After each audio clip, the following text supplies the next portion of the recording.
전 여자친구를 스토킹 끝에 살해한 김병찬이 오늘 검찰에 송치됐습니다.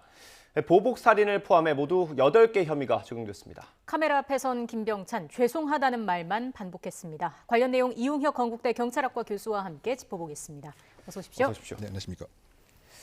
오늘 검찰에 송치가 됐고요. 언론에 많이 공개가 됐습니다. 신상 공개가 결정이 됐기 때문에 이제 모자이크를 하지 않은 모습을 볼 수 있었는데 이게 코로나19 사태 이후에 사실 마스크를 쓰고 벗지 않는 경우들이 있잖아요. 이걸 강제할 수는 없습니까? 그렇죠. 이제 법적 그 근거 자체가 우리가 그 특강법 8조 그 2입니다. 그런데 우리는 사실상 얼굴 공개를 소극적 의미에서만 허용을 하고 있는 것이죠. 예. 즉 적극적으로 물리력을 행사하든가 강제력을 행사하는 이런 형태가 아니고 예. 자연스럽게 이동하는 그 과정에서 언론 취재 등이 이루어질 수 있도록 허용하는 이런 의미에서의 그 소극적 얼굴 공개이기 때문에 다른 수사기관이 물리력과 강제력을 행사해서 그 피의자도 일정한 인권이기 때문에 이것을 강제로 뭐 옷을 이렇게 벗긴다든가 마스크를 벗긴다든가 뭐 가린 모자를 벗긴다든가 이것은 이제 허용되지 않는 뭐 이런 차원입니다. 다만 우리나라에 어쨌든 이런 그 공개 제도를 법제화해서 제한하고 있는 것도 사실은 좀 특이한 것이죠. 미국 같은 경우는 일반적으로 다 공개함을 이제 그 원칙으로 하고 사실상 다른 중요한 프라이버시가 있는 경우에는 언론에서 모자이크를 처리를 한다든가 뭐 이런 입장이긴 합니다만 우리는 어쨌든 그 피의자의 무죄 추정의 원칙을 조금 더 강화하는 입장에서 이런 제도를 마련하고 있습니다만 어쨌든 그럼에도 강제력을 행사해서 얼굴을 노출시키는 것은 허용되지 않는다고 할 수 있는 것이죠. 예. 오늘 오전에 검찰에 송치가 됐고요. 그 죄명이 보복살인으로 변경이 돼서 모두 8개의 혐의가 적용이 됐습니다. 스토킹 처벌법 위반 혐의도 추가가 됐는데 이런 조항들 적용하면 얼마나 더 형이 무거워지는 겁니까?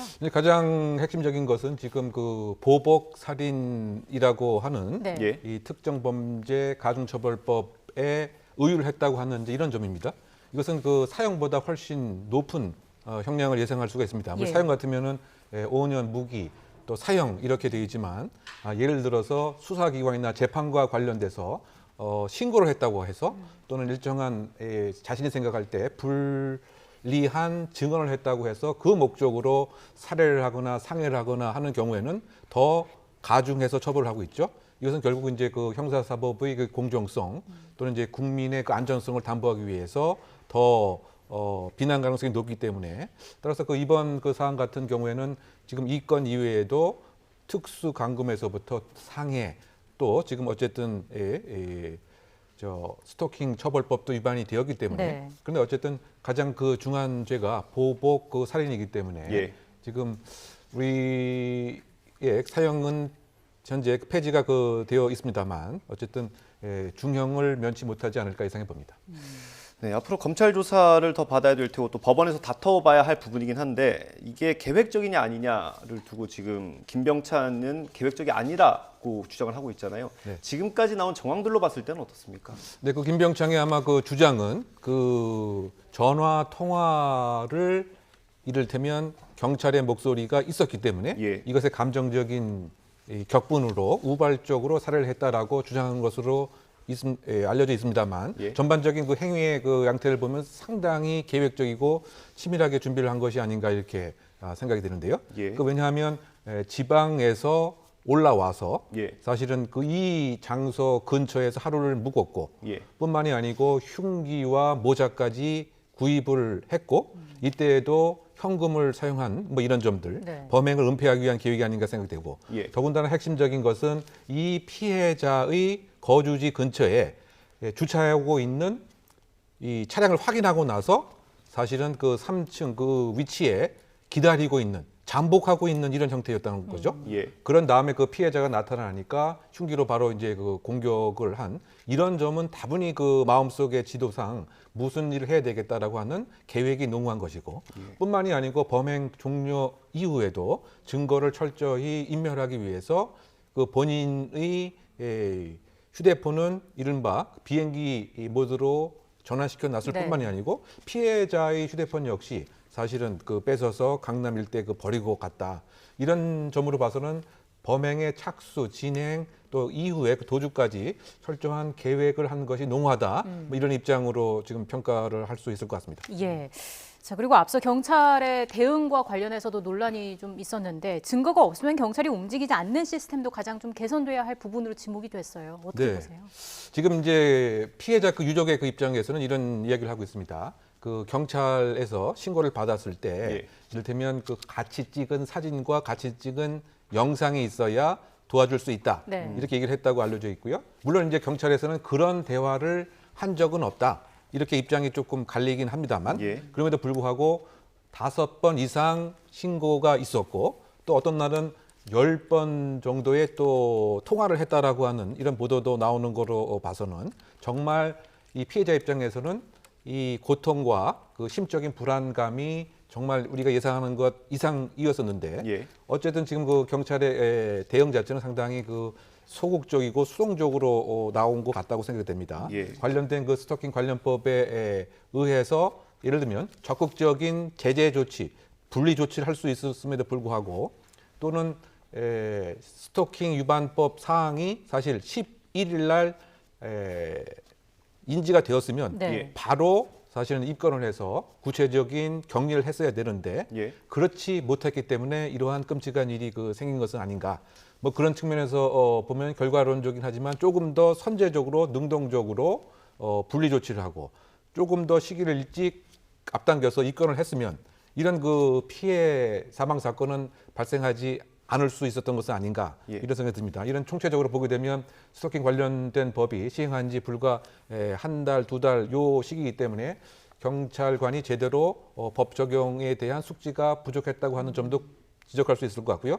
또는 가장 그 중요한 것은 이런 스토킹 관련된 법이 상당히 그 위험하고 강력 범죄로 변할 수 있다라고 하는 이런 실체를 제대로 그 파악하지 못하고 그냥 피상적으로만 일을 조금 줄이려고 하는 이런 차원에서 한 것은 아닌가 생각이 됩니다. 특히 그 최근에 한 그 연구 조사에 의하면 스토킹 관련된 법이 신고가 돼도 실제로 입건한 사례는 10% 남짓 불과하다. 그냥 좋게 해결하는 것이 낫지 않겠느냐라고 하는 이런 스토킹 범죄를 경시했던 이러한 깔려져 있는 그 풍조 역시 그 피해자 당사자의 공감을 하지 못하는 피해자 입장에서 정말 얼마나 불안하고 심각한지 인지하지 못하는 이런 것들이 만들어낸 그 안타까운 결과가 아닌가 평가해 봅니다. 네, 그 다른 얘기를 좀 해보겠습니다. 이번에도 좀 안타까운 사건인데 그 3살배기 아들 때려서 숨지게 한 의붓 어머니도 검찰에 송치가 됐어요. 그 아동 학대 살해 혐의가 적용이 됐는데 이게 어떻게 달라지는 겁니까? 네, 처음에 그 입건과 그 조사를 했을 때는 그 아동 학대 치사로서 의유를 했던 것 같습니다. 즉, 이 살인을 하려고 하는 의사 또는 이 아이가 사망해도 좋다 또는 사망할 수 있다라고 하는 이런 미필적 인식에 대한 평가를 하지 않았지만 지금 수사를 하는 과정에서 부검 소견을 들어봤더니 대장이 파열했다, 장기가 직접적으로 파열했다라고 하는 것은 어른이 이 3살짜리 그 아이에게 외력을 그만큼 행사하면 이것은 사망할 수 있다라고 하는 예견 가능성도 있고 그래도 좋겠다라고 하는 인식을 한 것이 아닌가 이런 그 평가에서 그 미필적 고의를 포섭을 해서 결국은 그보다 형이 더 센 그 정인이법으로 그 법이 그 개정됐죠. 그 아동 학대 그 살해죄로 의유를 하게 된 것입니다. 그럼 아까 잠깐 설명한 맥락과 비슷하게 일반 그 살인죄는 예를 들면 5년 또 무기 사형이지만 아동 학대 그 살해죄는 7년 이상부터 양형이 이루어질 수가 있었기 때문에 더 중한 이 법률을 의율한 것이다 이렇게 평가할 수 있을 것 같습니다. 피해 아동의 친아버지 같은 경우에는 방임 학대 혐의로 같이 검찰에 송치가 된 거죠. 네, 그 불구속 그 기소 의견으로 송치를 한 것 같습니다. 이와 같은 상습 학대의 정황을 알고 있으면서도 그대로 그 방치를 했다 뭐 이런 측면에서 아동 학대 그 방임의 혐의로 불구속 기소 송치를 한 것으로 알려져 있습니다. 이 아버지는 사실 자기는 몰랐다 이렇게 지금 잡아떼고 있잖아요. 처벌 가능성은 어떻게 보세요? 근데 어쨌든 지금 뭐 전반적인 그 정황으로 그 봐서는 어느 정도 상습적이고 지속적인 중복 학대가 있다라고 하는 이러한 여러 가지 그 진술 또는 관련 증거를 확보를 그 했기 때문에 즉 주범은 지금 그 계모지만 예. 이 상황을 전혀 모르는 이런 것은 아니었고 방임을 한 것이 분명히 있었다. 왜냐하면 예. 적극적으로 보증인적 지위에서 이것을 막고 무엇인가 저지를 했어야 되는데 그렇지 않은 것은 방조 방임의 혐의를 우리가 추정할 수 있기 때문에 기소 의견으로 송치한 것으로 알려져 있습니다. 네. 자, 마지막 이슈 좀 다뤄보겠습니다. 2번 이상 음주운전으로 적발되면 가중 처벌되는 이른바 윤창호법. 헌법재판소가 얼마 전 위헌 결정을 내렸는데 이렇게 되면 수사 중인 사건은 어떻게 되는 겁니까? 네, 그 헌법재판소 그 법에 의하면 예. 이와 같이 그 위헌이 결정되게 되면 소급해서 그 조항의 효력을 상실케 하는 것으로 되어 있습니다. 예. 그러니까 지금 수사 중이거나 또는 그 재판 중이거나 또는 이미 판결이 끝난 2018년부터 2019년에 해당되는 이런 그 음주운전 가중처벌을 받은 사람들은 재심도 그 청구할 수 있고요. 네. 예. 수사 중인 그 사항에서는 지금 148조 2의 1항이 아닌 일반 조항을 적용해서 수사가 이제 다시 이루어져야 될 것 같고요. 예. 또 그 이미 재판이 현재 진행 중인 것은 예. 그 공소장 변경을 해야 되겠죠. 예. 그 148조 2의 1항이 아니고 일반 음주운전 금지 조항을 적용을 해서 공소장을 이제 바꿔서 네. 재판을 진행해야 될 것 같고요. 만약에 그 선고가 있었지만 재판이 확정되지 않은 이런 사례에 그 있어서는 그 피고인의 그 이익을 위해서 항소, 상소를 다시 해서 역시 이제 공소장 변경을 해서 말이죠. 그래서 어쨌든 지금 일정한 후폭풍은 지금 그 있을 것 같습니다.